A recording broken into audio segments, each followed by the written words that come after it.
तैयार हो क्या? हाँ, बस अब बीच बीच में ना सब ठीक है जी, करें स्टार्ट। इस बारे में हमारी लीडरशिप ने ये बयान कर दिया प्रेस कॉन्फ्रेंस करके। उमर अब्दुल्ला साहब जो हमारे वाइस प्रेसिडेंट हैं नेशनल कॉन्फ्रेंस के, उन्होंने ये बता दिया। हमारे जो कैंडिडेट है मियां अल्ताफ साहब, उन्होंने भी बता दिया है। दरअसल जब से ये इलेक्शन शुरू हुआ है, ख़ास तौर पर ये जो कंस्टिट्यूंसी है Rajouri parliament, Anantnag parliament constituency, इसको लेके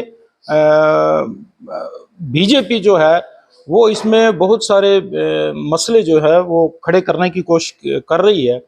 अब इनको शायद ये बहाना भी ये मिल जाएगा कि यहाँ बारिश हो रही है, तो बारिशें तो उस वक्त भी होंगी जब अब जून जुलाई में भी हो सकती हैं बारिशें, ये कोई लिंक नहीं है। पिछली बार तो ये तो पीडीपी की लीडरशिप यहाँ से वो टूर करके गई, तो इसी रोड से तो वो आई हैं।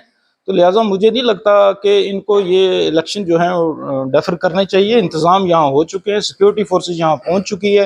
तो ये मैं समझता हूँ अगर इसको डेफर करेंगे तो ये तो नुकसान है, गवर्नमेंट का ही नुकसान है। लिहाजा हमारी तैयारी पूरी तरह से है और हमें कहीं ना कहीं ये लगता है कि जो हमारा ट्राइबल तबका है वो पहाड़ी है या गुज्जर या बकरवाल तबका है, इस गर्मियों में आपको पता है कि वे डोकों में चले जाते हैं। इसी एवज को लेके ये नेशनल कांग्रेस को नुकसान पहुंचाने की एक बहुत बड़ी साजिश है ये जो कर रहे हैं पूरे श्रीनगर के अंदर। तो हमें ये उम्मीद है कि ये इलेक्शन टाइम पे होंगे और ये सीट जो है वो नेशनल कांग्रेस इंशाल्लाह आसानी से निकालेगी। कल भारतीय जनता पार्टी की तरफ से ऐलान कर दिया गया है कि हम अपनी पार्टी की जो है वो सपोर्ट करेंगे, मतलब वो अब खुलकर सामने आ गए हैं, तो आप इस चीज को कैसे लेते हो? देखिए, हमें पहले ही था, खाली अब अपनी पार्टी मत समझिए। 3 पार्टियां तो कम से कम इन्हीं की बनाई हुई हैं जो कश्मीर के अंदर हैं, ये नेशनल कांग्रेस को तोड़ने के लिए बनाई गई हैं। तो अब तो बिल्ली थैले से बाहर आ चुकी है। अब इन्होंने अनाउंस कर दिया है, जो स्टेट प्रेसिडेंट है बीजेपी के, उन्होंने खुद कहा है कि अगर बीजेपी का झंडा नहीं होगा तो बैट बॉल चलेगा। तो ये साफ सी जाहिर सी बात है कि बीजेपी अपने प्रॉक्सी कैंडिडेट जो है यहाँ खड़े कर रही है और उनकी सपोर्ट कर रही है। हम ये समझते हैं हमें इस चीज़ से कोई नुकसान नहीं है। नेशनल कांफ्रेंस के साथ इस वक्त पहाड़ी, गुज्जर, बकरवाल, हर तबका, हिंदू मुस्लिम सब जुड़े हुए हैं। हमें उम्मीद है एक तो जो कैंडिडेट हमारे पास है वो शायद ही किसी दूसरी जमात के पास हो, और एक नेशनल कांफ्रेंस का झंडा हमारे साथ है। हमें पूरी उम्मीद है कि ये सीट जो है भारी अक्सरियत से हमारे जो कैंडिडेट है वो निकाल लेंगे। मीर साहब, मुकाबला नेशनल कांफ्रेंस का किसके साथ है जबकि बीजेपी के कैंडिडेट यहाँ पर नहीं है? आप क्या समझते हैं किस ज्यादा का मुकाबला? नहीं, आज की डेट में हमारे साथ हम ये समझते हैं 2 जमातें हैं, नेशनल कांफ्रेंस और दूसरी पीडीपी। आज की डेट में तो यही है। तो अगर बीजेपी किसी की सपोर्ट करती है तो आप ये समझे एक कैंडिडेट और भी आ गया है। तो जहां तक मुकाबले की बात है, हम अपने करीब इस वक्त किसी को समझ नहीं रहे। हमें उम्मीद है जिस तरह से हमें रिस्पांस मिल रहा है, जहां जहां हमारी मीटिंग्स हो रही हैं, चाहे वो अनंतनाग में हो चाहे रजौरी पुंछ के अंदर हो, हमें ये पूरी उम्मीद है कि हम भारी अक्सरियत से ये सीट निकालेंगे। बीजेपी के कहने पर क्या पहाड़ी वोट जो है वो डाइवर्ट होगा अपनी पार्टी की तरफ? बात यह है कि इस रियासत जम्मू कश्मीर के लोग जो चीज़ देख रहे हैं वो ये है कि बीजेपी ने 370 हमसे छीना है। बीजेपी ने इस रियासत के 2 टुकड़े किए हैं, हमने वो देखना है। इस रियासत के लोगों के सर को नीचे किया है, इस रियासत के लोगों की इज्जत नफ्स के साथ खेली है बीजेपी। जम्मू कश्मीर के लोग ये बर्दाश्त नहीं करेंगे, वो पहाड़ी हों, कश्मीरी हों, गुज्जर हों, बकरवाल हों, हिंदू हों, मुसलमान हों, क्योंकि इस रियासत के 2 टुकड़े करके इस रियासत के लोगों के साथ खिलवाड़ किया है बीजेपी ने, और इसका जवाब इसी इलेक्शन में लोग उनको मुंह तोड़ जवाब देंगे।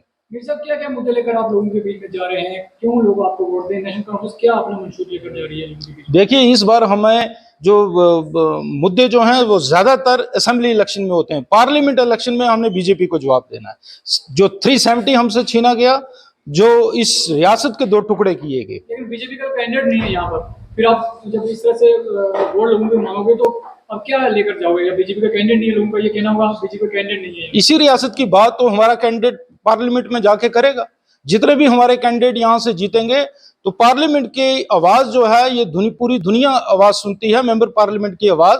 यही आवाज जहां वहां जाके हमने बुलंद करनी है। हमारा टारगेट है 370 जो हमसे छीना गया, इस रियासत के 2 टुकड़े किए गए और फौरन इस रियासत के अंदर, जम्मू कश्मीर के अंदर असेंबली के इलेक्शन किए जाएं।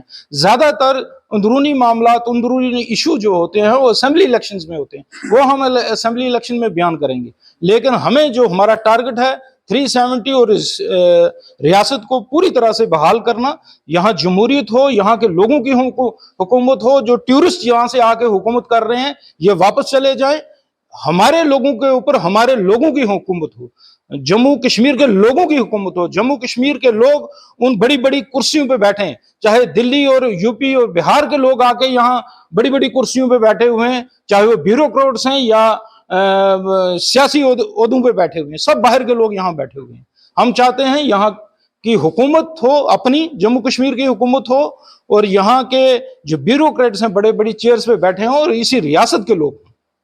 आप देख रहे हैं कि जो मुगल रोड का ये कह रहे हैं कि बारिश चल रही है तो मुगल रोड जो है ब्लॉक हो गया। ये नहीं है कि इसी महीने में जो है वो मुगल रोड बंद होगी, आने वाले टाइम पे 1 महीने बाद भी जो है बारिश हो सकती है, मुगल रोड बंद हो सकती है। अगर वो इस टाइम मुगल रोड का बहाना ढूंढ रहे हैं, अगर वो इलेक्शन डेफर कर रहे हैं, जो हमारे ट्राइबल लोग हैं जिसमें पहाड़ी भी आते हैं, गुजर भी आते हैं, उन्होंने इस महीने के बाद जो है अपनी डोकों में चले जाना है, तो उसकी वजह से जो है हमें बहुत नुकसान होगा। ट्राइबल लोगों के 50,000 वोट हैं जो ट्राइबल लोग नहीं डाल पाएंगे, जिसकी वजह से हमें जो है बहुत नुकसान होगा। और ये जो मुगल रोड है इसका ये नहीं है कि ये वो इसी महीने बंद हो सकती है, आने वाले टाइम पे वो कब भी जो है बंद हो सकती है। ये नहीं है कि जून में अगर ये इलेक्शन डेफर करेंगे कि वो जून में बंद नहीं हो सकती। अगर बारिश होगी उस टाइम मुगल रोड एक ऐसी है, वहां पे स्लाइडिंग बहुत ज्यादा होती है, तो वो स्लाइडिंग कभी हो सकती है। कल जो पीडीपी की महबूबा मुफ्ती लीडर हैं वो वहां से आए हैं, तब तो रोड खुली थी, वो तो रोड कभी भी जो है 1 घंटे के अंदर 2 घंटे के अंदर खुल सकती है। शुक्रिया आप सबका। रुझान लोगों का जो है नेशनल कॉन्फ्रेंस की तरफ ही है। हमारे पास बहुत से मुद्दे हैं। सबसे पहला मुद्दा जो बेरोजगारी है, 2 करोड़ नौकरियों का वादा था, 20 करोड़ नौकरियां थी, 20 लाख भी नहीं लगी। दुनिया का सबसे ज्यादा टैक्स जो है इंडिया में दूध पे टैक्स, वो गवर्नमेंट जो बच्चों के दूध पे टैक्स लगाएगी, किताबों पे टैक्स लगाएगी, कॉपी पे टैक्स लगाएगी, पेन पे टैक्स लगाएगी। जिस नेशन ने अपने बच्चों की पढ़ाई पे टैक्स लगाया तो वो नेशन डेवलप कैसे करेगी, ये भी एक मुद्दा है। उसके बाद जो हिंदू मुसलमान की राजनीति बीजेपी ने की, वो भी एक मुद्दा है। लोगों को धर्मों के नाम पे बांटा, जात पात के नाम पे बांटा। हमारे प्राइम मिनिस्टर से उम्मीद नहीं थी जो उनने 5 दिन पहले राजस्थान में अपनी स्पीच की। आप देख सकते हैं कि बीजेपी के पास ऐसा कोई भी मुद्दा नहीं है कि वो लोगों के बीच आए। उनके पास सिर्फ पाकिस्तान, मुसलमान, हिंदू के अलावा कोई भी राजनीति करने के लिए मुद्दा नहीं है।